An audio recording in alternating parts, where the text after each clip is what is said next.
Hi, Pat. I think you might be muted. That's because I was. Good morning. Okay. Okay. You've got, oh, here's Dave. Good.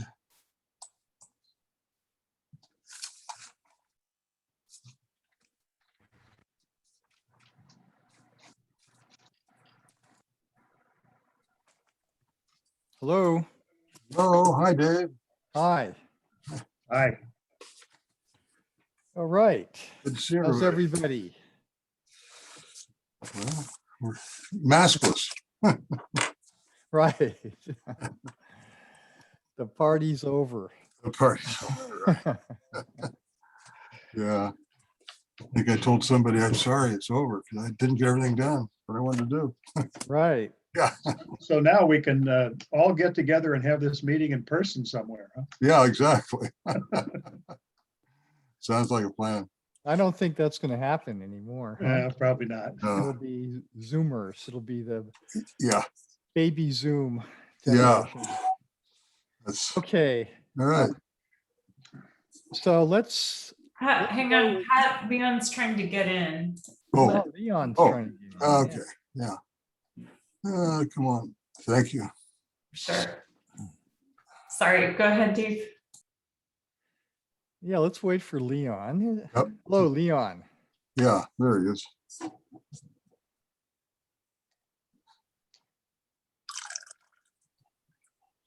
Okay, so anybody have, we're going to let Scott present his charts Yeah. first. Anybody else have anything pressing that after Scott that we want to talk about? Okay, I don't think I can eat the whole hour, but right. Well, I've got some things to talk about. with Okay. 24 and the progress, so forth. But so Scott, why don't you share your screen and Oh. go through your charts from last Yeah. week? if Pat'll let me, here Yep. here I we think go. you can.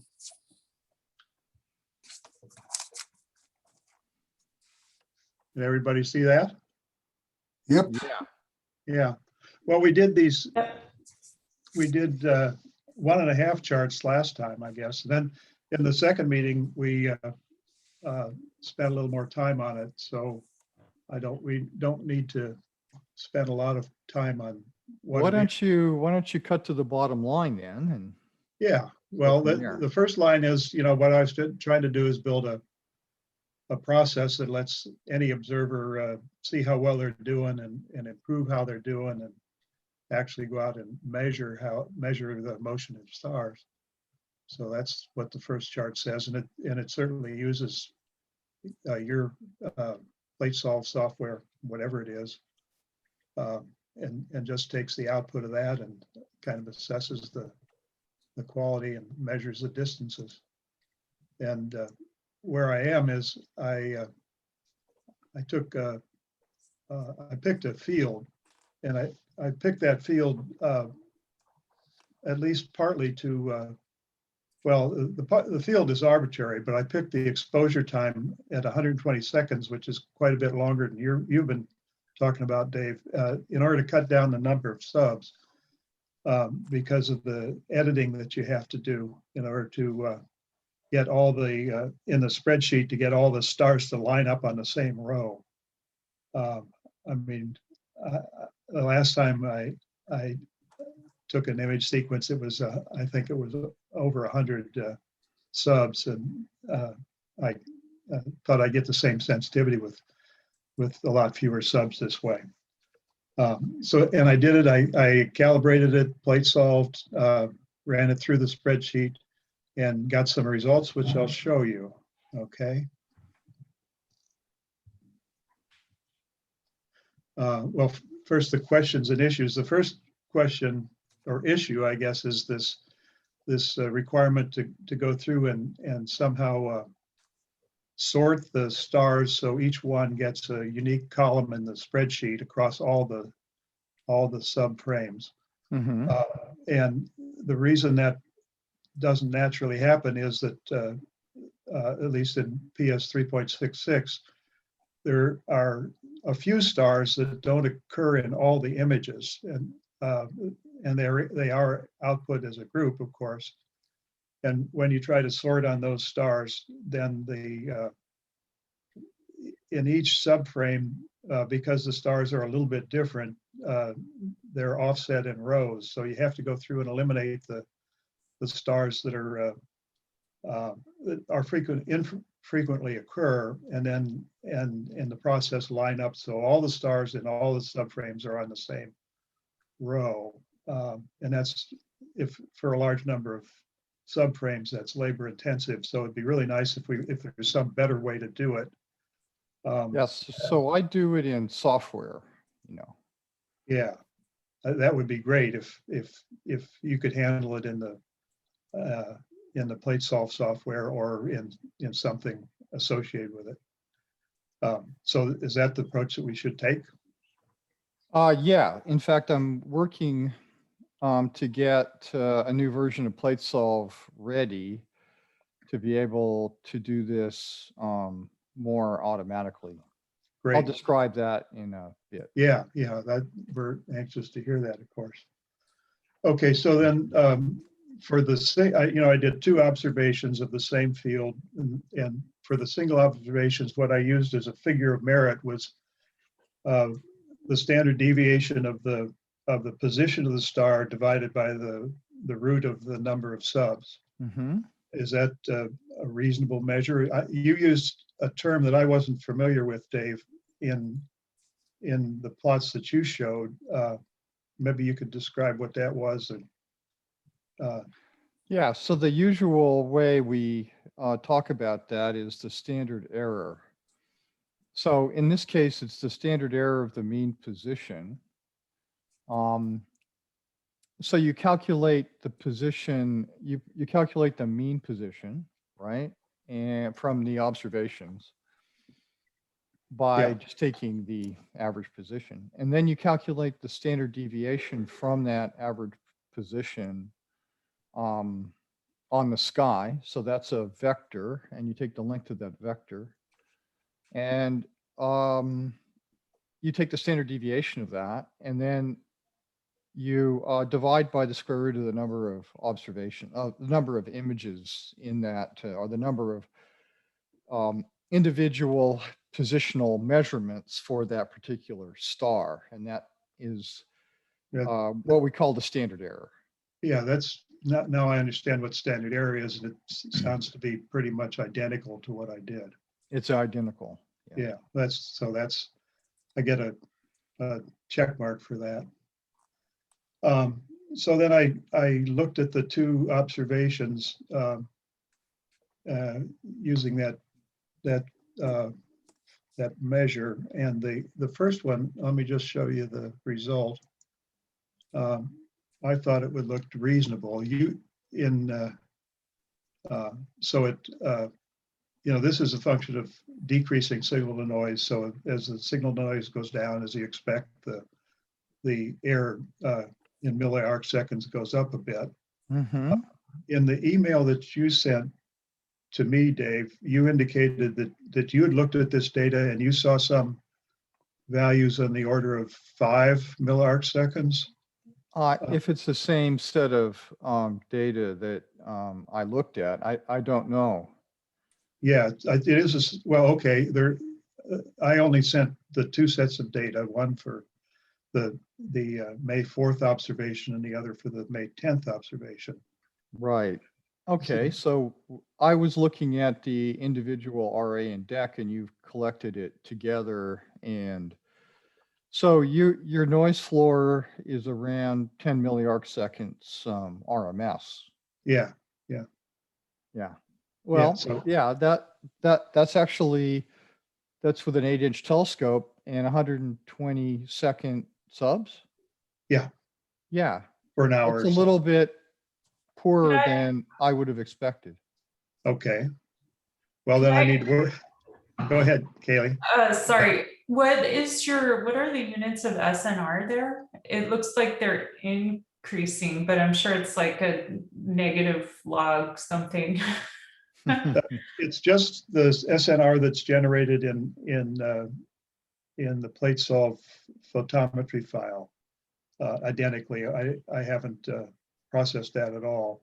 So what does So it mean for SNR 100? I assume Oh, that means the it's scale is lower. the scale is meaningless. Oh, okay. Okay, It is just it's the one on the first one on the left is the one with the highest signal to noise, and the fifth one over is the one with the fifth highest signal to noise. So okay, it's just got it, it's just an ordering of the by signal to noise, got it. right? So anyway, I thought, as Dave says, maybe I could have done better, but it's a reasonable result, and it looks like, I mean, the spreadsheet seems to be doing what I kind of hoped it would do. Right. Then I went and did the observation on the 10th of May, and oh, by the way, on this one, there are a few points that were had very large errors in position, and I had to delete, and they aren't represented in this plot. I had to delete them in order to make a reasonable looking plot. But the Yeah. number that they're off the scale is on the order of less than a dozen, I'd say. So it was a And, fairly yeah. small number. I But was about to ask, didn't you have any overexposed stars, which would have a very high error? well, At there were one no hand. stars. There were no stars that were saturated in the sense that they were the exposure was too long. But there were stars that, for reasons I don't quite understand, probably Dave understands better, the motion was large from one subframe to another. So the standard deviation of that motion was maybe a factor of 10 higher than is shown on the previous plot. Well, in fact, on this plot from the 10th, you can see the number of milli arc seconds. This is 9 arc seconds of motion, standard deviation over the subframes. So you see, in this case, compared to the earlier observation, there are a large number of stars with a lot of motion over the subframes that we took, and at this point, I don't understand why. It looks like there are probably down here at the bottom, there are also a fair number of stars that probably did pretty good. I didn't go through and delete all the stars with large motion in order to see exactly what the shape of the curve was for the ones that are pinned down along the 0 axis. Scott, what was your seeing at the time?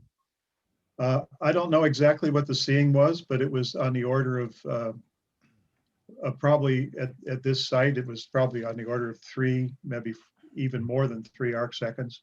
Another important parameter is this was guided, and interestingly, the guiding was somewhere between 0.4. The RMS in the guiding was somewhere between 0.4 arc seconds and 0.8 arc seconds, and it was actually better on the 10th by a bit than it was on the 4th. But so that adds a little bit to this. I mean, it's substantially less than the seeing, but it does, of course, add some uncertainty or spreads out the effective point spread function over these exposures. You've got a lot of stars that have more than 10 arc seconds of error. So there's something wrong in the processing somehow. I'd say there's a lot of stars that are over 1 arc second. Well, that's 10, isn't it? Oh, I'm sorry, that says 10,000. Huh. Yeah. So Yeah, something, yeah, you're right. you know, You're right. something went wrong there. Something's going on that I don't quite understand yet. So Okay. Well, I need to sort that out. I'll review what I've done and we can talk about it. Maybe you've forgotten the stuff that I've done, and it's kind of interesting. So we'll review that. Yeah, okay. I've got one other chart Hmm. where I compare the two observations, one to the other. And again, we get these, the positions are substantially different between the two. This is just the position comparison now, not the standard deviation or the Right. noise comparison. And Yeah. you see the position comparisons are also quite large. And that I would expect that, I suppose, because of the Yeah. large uncertainty in the position in the observation on the 10th. Yeah, so you can't really compare anything with that because we know the processing has some difficulties there. Something's yeah, funny in here. Okay. The last point I had was that I was interested in, what stars were, first of all, how many stars there were. And so I plate solved just a sample image or two using AstroImage J. Mm-hmm. And the star count that I can see in those images is there were about 100 stars or so, maybe 90 stars in the images. As I just go through and count the stars that I can see after a nonlinear stretch, it looks like that's about the right number. You can see about 90 stars in the image, so that was good. But when I compared the AIJ plate solution positions to the PS 3.66 positions, they didn't quite line up, and some of them were off by an arc second or two, or 3 or 4. And in one case, I think I found a star. I'm sorry, a PS 3.66 star that I didn't see any representation for in the AIJ image. Well, So, it could be different catalogs. What catalog does AIJ use? good question. I don't know the answer to that. Yeah, so without knowing that, I mean, it's impossible to Yeah, know or what it happened. could be, it might be I also couldn't find out what the epoch date was for their observations. Yeah, the epoch makes a huge difference if there's proper Yeah. motion involved, but proper motion Right. is usually, some number of milliarc seconds per year for the Yeah, it's not average. right. Okay. But so anyway, they didn't compare, and I don't understand quite why. All right, so let me go over those issues you're having and we'll talk about them. Let me share my screen if you don't mind. Sure. I have a question, Scott. When, like, for the AIJ, like, plate solving is separate from centroidal stars, right? So, or, I mean, sorry for the puppy. Is Well, that, because, yes. yeah, okay, go ahead. Yeah, so plate solving encompasses a couple of things. One is matching the stars to a catalog, matching the stars in the image to a catalog. So you've got a one-to-one correspondence between catalog stars and stars in your image. The second thing, which is quite different, is actually computing the location of the object in the image using the stars that are matched. And those are completely different mathematical operations. So calculating the centroid is part of the calculation of the position of the star in the image. Dave, If I'm I having a little trouble unsharing my screen. Maybe See if I can do something. unshare me. Well, if you go to the top, you should see, if you hover your mouse over the top, you should see. Oh, yeah, I'm sorry. I got it. I was in. I think I unshared you there. Okay, I'm unshared. I think you're good. Okay, so yeah, so where to start? Let me think about this. Let's start with traditional plate solving, since there's some confusion maybe there. I'll share my screen. I'm sharing my screen. You're seeing yourselves probably, huh? Move that over Yep. there. Okay. So if I bring up plate solve. This is now an old version. I'll talk about that in a minute. If I open an image, there, what I'm looking for. This is from Leon.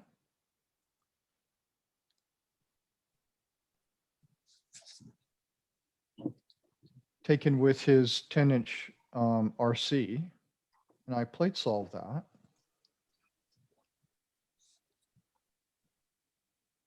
Okay, so this just said to match the star, to match the image stars to the catalog stars, it just used this algorithm. But what you're seeing here is, there we go. So that blob is the seeing, dominated PSF of the star in the image. And the yellow circle means that it matched that star to the catalog, so we can get rid of that. The blue X is the make sure the catalog star position, okay? And the red cross is the centroid of the blob. Now you notice the blob, you got to be careful about these blobs. There's hot pixels, so you really should calibrate the image, remove hot pixels, and do a lot of stuff before you calculate centroids accurately. And that's part of the interesting piece of business that we have here in front of us. But if I can't magnify this anymore because I've already magnified, but you can see that the catalog position and the centroid for this one that I picked at random is what, less than 1/10 of a pixel difference, certainly. And the image scale is 0.38 or 0.39 arc seconds per pixel. So 1/10 of a pixel would be 39 milliarc seconds. So for this one star, which has maybe not so great of an SNR even, I don't know. Let's see if we can do a little measurement here. Of course, I've got this very hot pixel over here that I don't like, but nonetheless, let's take a look. And we see that the SNR is maybe, I probably should get rid of that hot pixel. Aperture diameter, we'll make it what? Diameter, maybe 15, maybe 17, and background 30. Yeah, that's not so bad. Okay, and then we're going to lock to the peak. There we go. So the SNR is 40 for this star, which is good enough for a reasonable, I think, measurement of its position. So that's doesn't the hot pixel in the background mess it up, or not really? Yeah, the one in the annulus, yeah.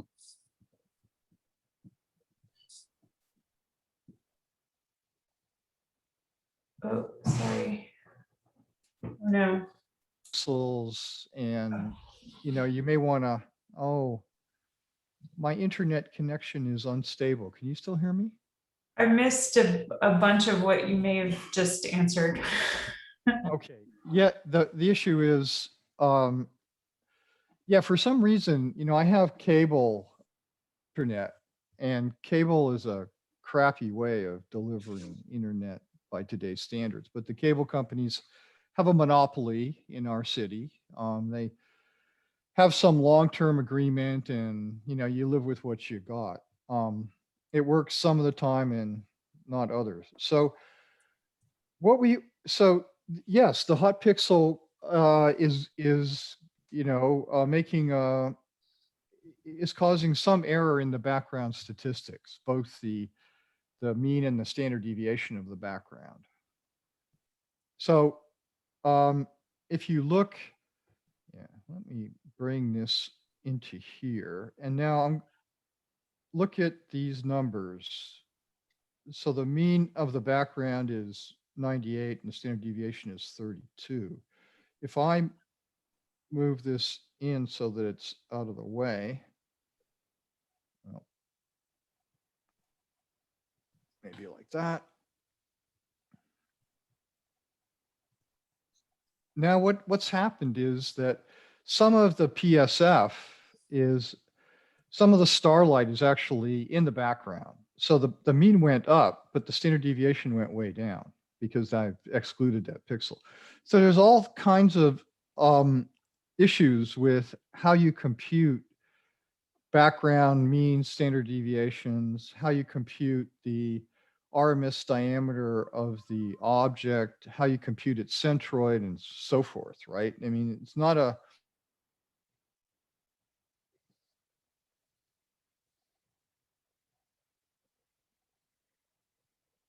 We've lost you again, Dave, if you can hear us. Yeah, and he's frozen for me as well. Yep. Hopefully we'll be back you soon. hear me do this. Oh, now we can. You're back. Okay. Yeah, sorry about that, but there's nothing I can do about the bloody cable connection. So some stars are going to have, some difficulties. Two stars that are close together. Here's a case where there's actually a catalog star and a star that was measured, but that may be pulled a little bit towards this guy. So we would probably never use this in a plate solution or as a target star. It's just not going to work, right? Let me try to, yeah. So this star we might never be able to use either for a plate, for computing the position during the plate solve or as a target for our study. So you get the idea. Nothing is perfect. There's a lot of issues with taking any astrophoto, right? Okay, so that's basic plate solving. Is just first you have to match the catalog to the centroid of the to the stars that you've extracted in the image, and then you can do the positional calculation in many different ways. Because of distortion, the optical distortion, there's another issue. The position in the image doesn't align up. There's a distortion, as I was saying the other time, it's like stretching a sheet of rubber with a grid on it. Imagine you have a clear sheet of rubber and underneath it you have a sheet of paper. They both have a grid on it and you put the two overlapping each other and they correspond exactly. Unfortunately, the telescope kind of stretches that sheet of rubber in a nonlinear way. And when you try to match it to your sheet of paper, it doesn't match. So you mathematically have to compute a least squares fit of some kind. And when you do that, you can introduce, you don't get it perfectly matched up anymore. So the corners of the image tend to be less accurate in terms of their positional measurement of the centroid than the center. So maybe we want to throw those away in the plate match, in the positional calculation part, so forth. So there's a lot of stuff to worry about here. When we're down to the milli-arcsecond level, there's a lot of things to worry about. Did that make any sense? Sure. Yep. Okay. I have just one more follow-up. So you kind of compute centroids twice, if I understand this correctly, right? Like you find centroids in order to match your stars to the catalog, but then once you've done the plate solution and you have the RA and deck of every pixel, you kind of compute them again based on the plate solution, or am I misunderstanding that? I don't recompute the centroid because the computation of the centroid itself on the image is an algorithm that I've, worked on for many years. So let's talk about the centroid of this blob, right? It's just the centroid is just a number in X and Y pixels. And it doesn't change because once I've extracted that number, I've extracted it. Okay. However, when I go to find its position, its absolute position in the sky in RA and DEC, I can do that computation iteratively. I can compute it once. I can throw away stuff that doesn't make sense, and then I can compute it again, which is quite typical. So again, that star that I was looking at here, what one might want to do is to throw away this guy since the position error is so large.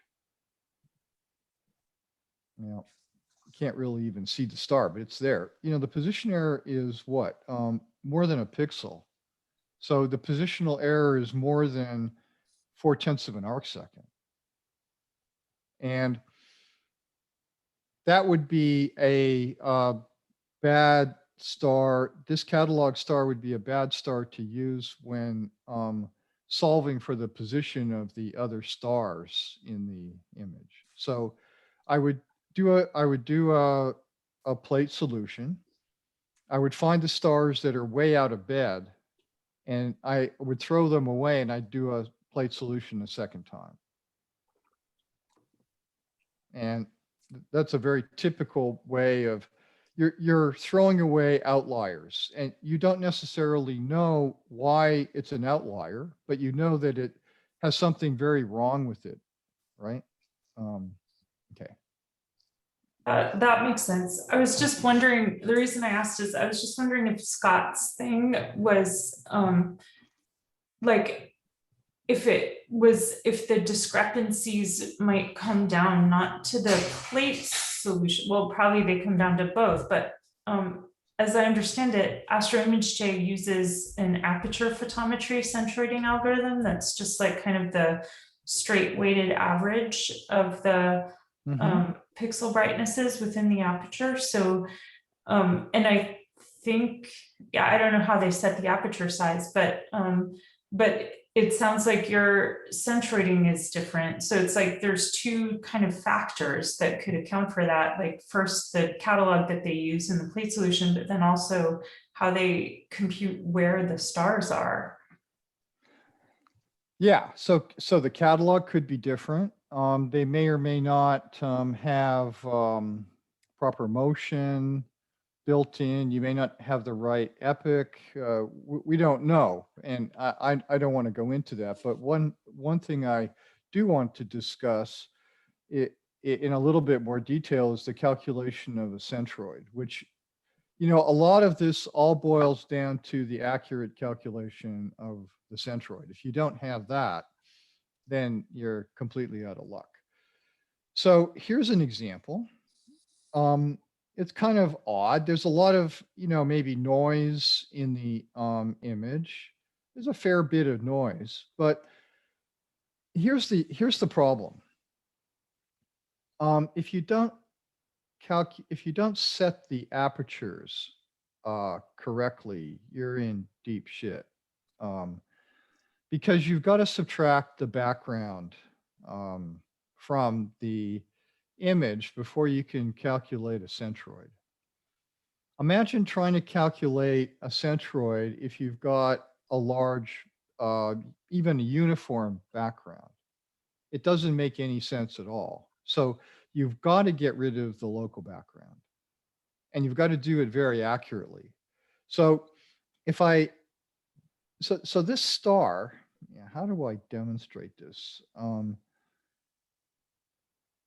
This star goes out, you can see much farther than the aperture that I've set.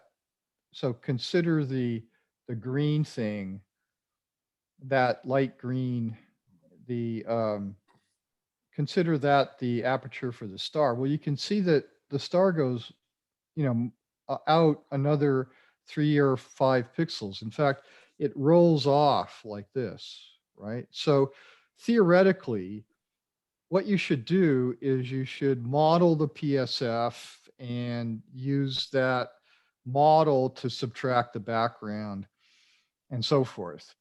But if you go to that extreme of doing that, then other issues creep in. Uh, and I,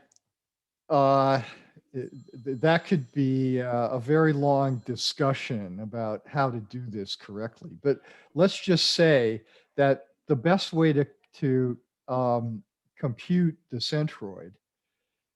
All right. So what I'm going to do is maybe I can make a demonstration here. So as I wiggle this, so I want you to look at these X and Y values. I've locked it to the calculation of the centroid starts with the center of the image. So I iteratively calculate the center of the object, and then I go from there each time.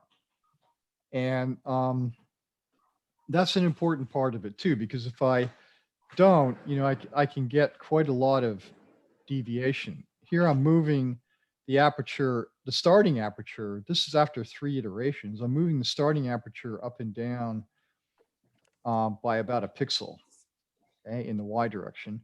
And the Y calculation of the centroid is changing by, maybe not quite a tenth of a pixel, or not quite a tenth of a pixel, which would be 40 milliarc seconds. So this is a very delicate thing that we're asked to do here. Not only that, but the actual aperture diameter is much smaller than the star itself, than the image of the star. If I put this on automatic, now what's happening is the program is calculating the actual aperture that should be used. So it's iteratively calculating the aperture based on the RMS diameter that it sees the star. And after many years of doing this, I found that yields the best answer. Now, where it puts the background ring is another interesting piece of business. So as I said, we could talk for a long time about this, and I don't want to because there's other interesting things to talk about. But calculating centroids is a difficult mathematical problem with no, solution. There's no best solution. Everybody does it a bit differently.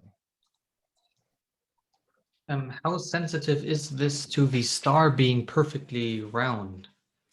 Because the image you're looking at right now is actually an outlier. This, out of all the other images, this one has the half-lux radius a bit higher.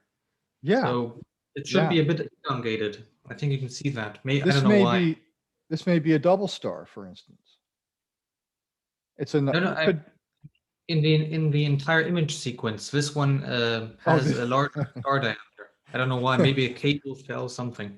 It doesn't matter. Sure, it doesn't matter. Maybe the tracking was different. So if you have poor tracking, you have a little bit of streaking of the stars, right? And that doesn't make much difference to the calculation of the centroid as long as your aperture diameter is set correctly and the background is set correctly.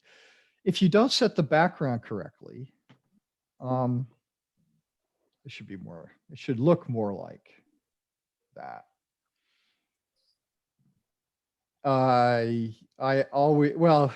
This is a bunch of details that should be left to another discussion because there's lots of things to cover and there's only 20 minutes left. Yeah. So let me move on from the calculation of the centroid and do something else for a minute.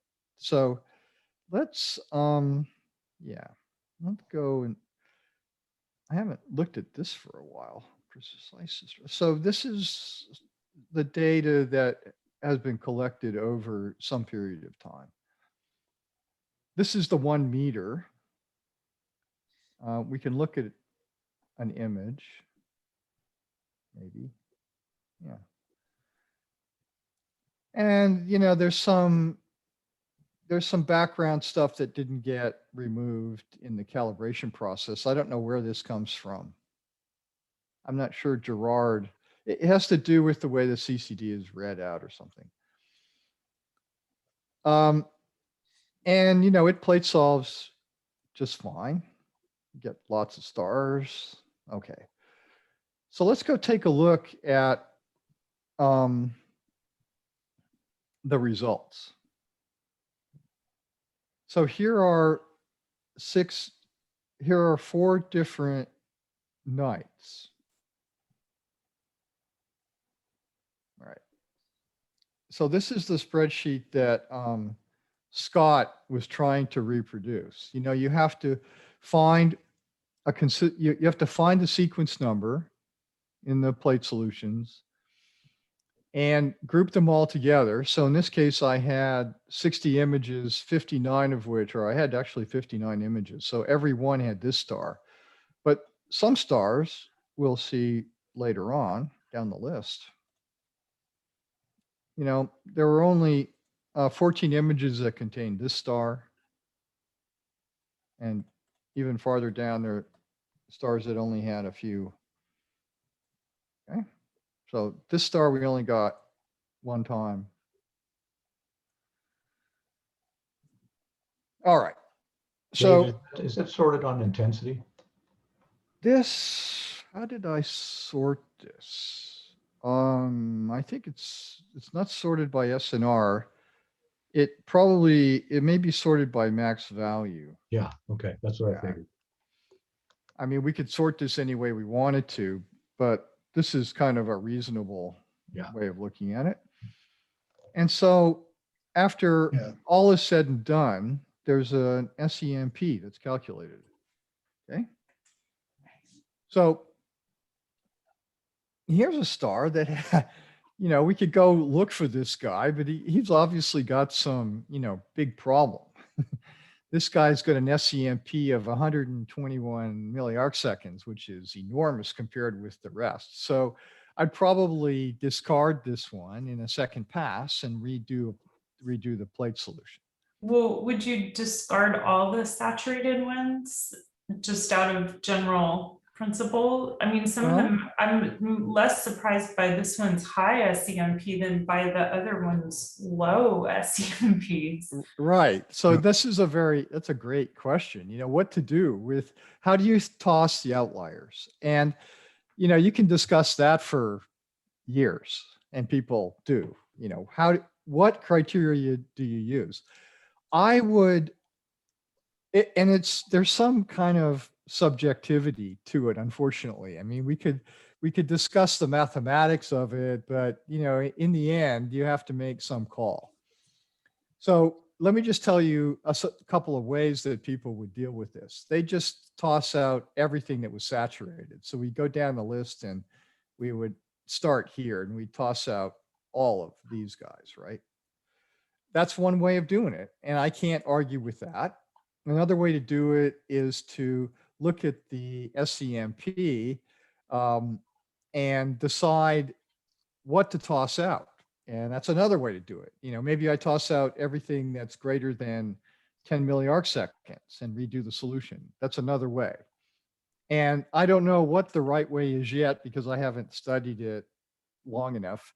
And you got to be careful not to bias. You know, that's called sampling bias if you're not careful. So you've decided some way to sample, to, you know, subsample this, and that can be a very big problem. And people make lots of mistakes by thinking that they're tossing outliers that they should toss when they actually shouldn't. Okay. So there's a lot, there's a lot of stuff to worry about here. So this is what the output of the program does. This is one of its outputs. It will compile like Scott was trying to do manually. And I tried that and I didn't even get through the first spreadsheet. I didn't get through the first probably 25 stars, and I decided I'm not going to do this ever again. And so I wrote the code to do it.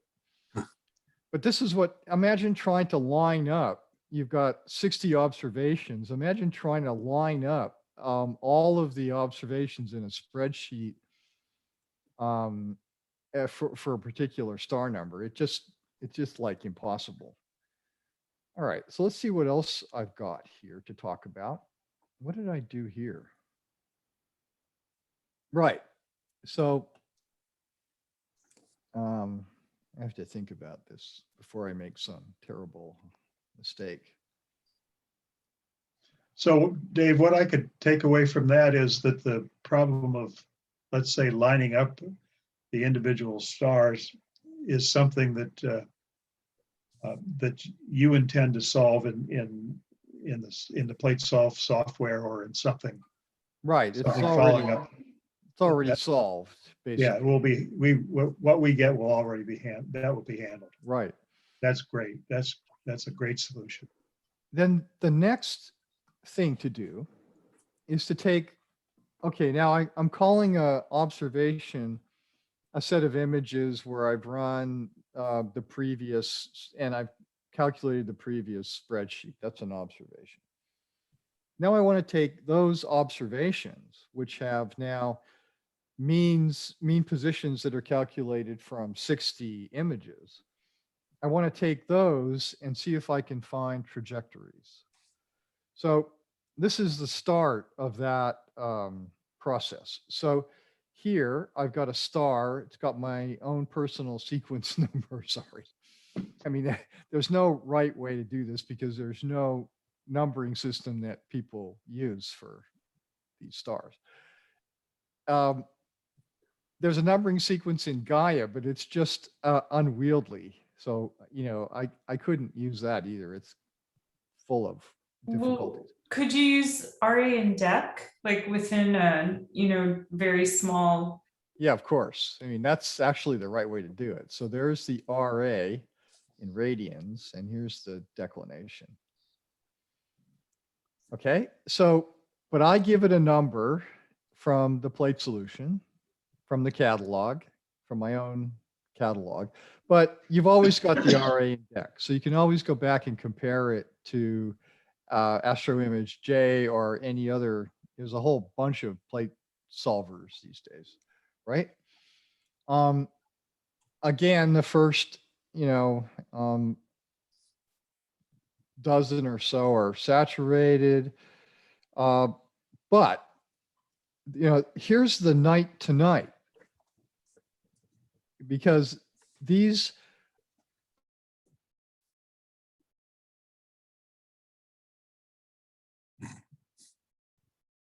No, he's gone Raise again. my hand so he sees that there's a change. What does SEOM stand for, I wonder? Oh, there you are back. Okay. Yeah, we lost you, Dave. okay, up or down now? Yeah. Okay. Yeah, I'm unstable. Sorry. Okay, so this is the standard error in the observed mean. It's just something I made up to make sure I didn't confuse it with SEMP. Notice now.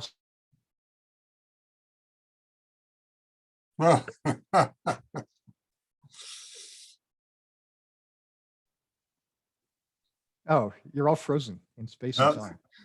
So you said notice now, and that was where it stopped. Up or down? Okay, I'm back.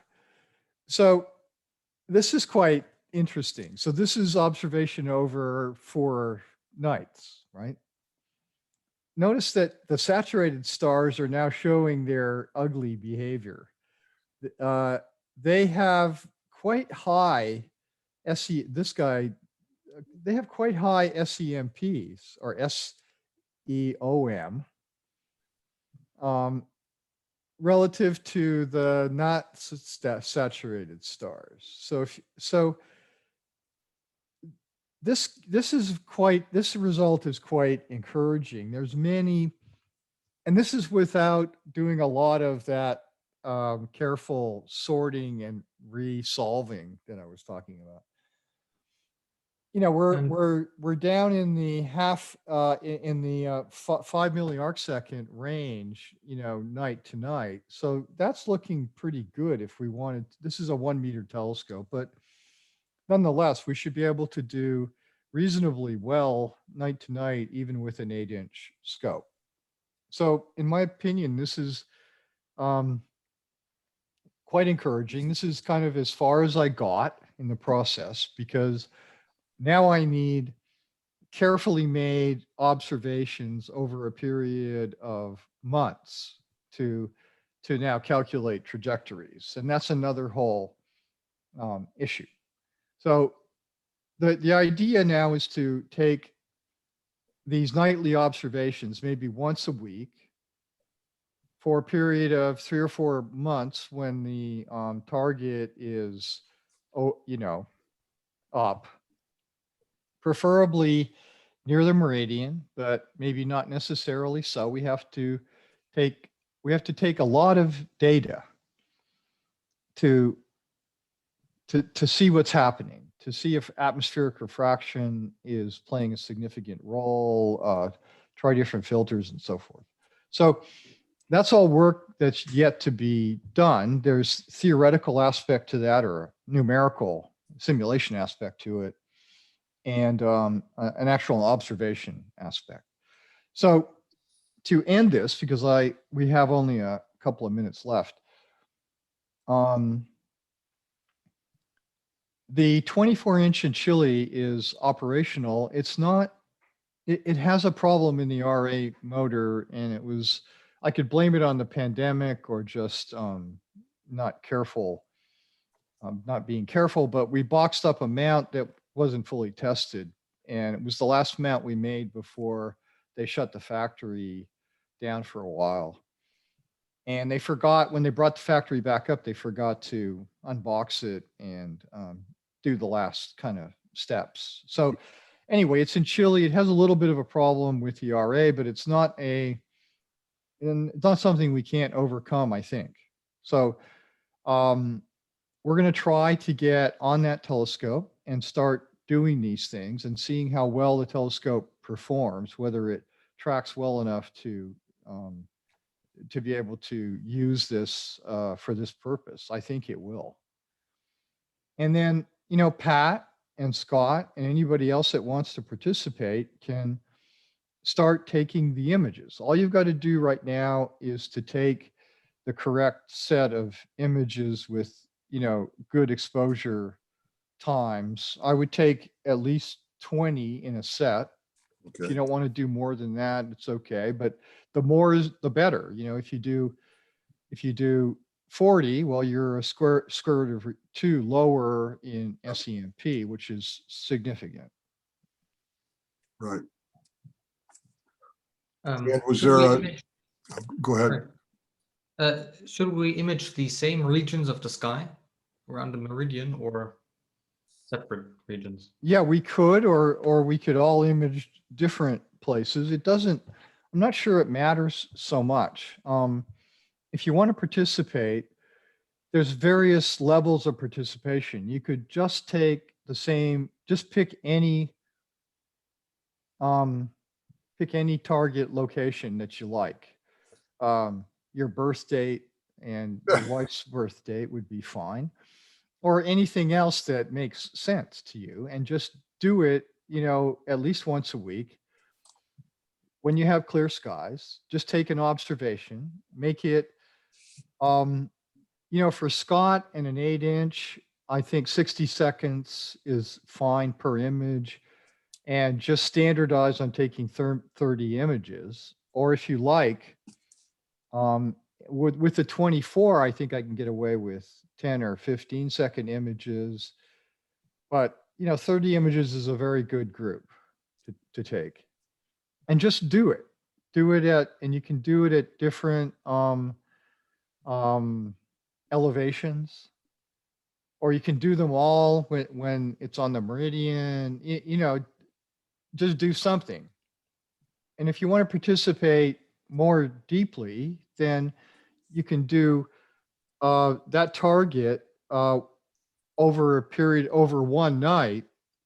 Hopefully the night is a good photometric night, you know what I mean, no high clouds and stuff. But you do it when it's starting at 30 degrees elevation, and then you do it kind of all night until it's passed through the meridian and gone down the other side to 30 degrees. And then we can use those observations to do a lot of work with variation in atmospheric refraction and seeing and so forth. Yeah, let me jump in here. We'd like to continue this discussion, it would be fine. We can do it. We just need to switch to the other Zoom number, the 227-001-7281, because there may be other people waiting there. And we can continue the photo center discussion. I'd like to talk a little bit about the Maui Double Star Conference. I see we have JD here. JD, can you hang in there so we can discuss that? And I want to introduce Todd, a new member. I don't know if Todd's video is on right now, so he might have left for a minute, but anyway, if he comes back, I want to introduce Todd, and then just whatever anyone else wanted to bring up.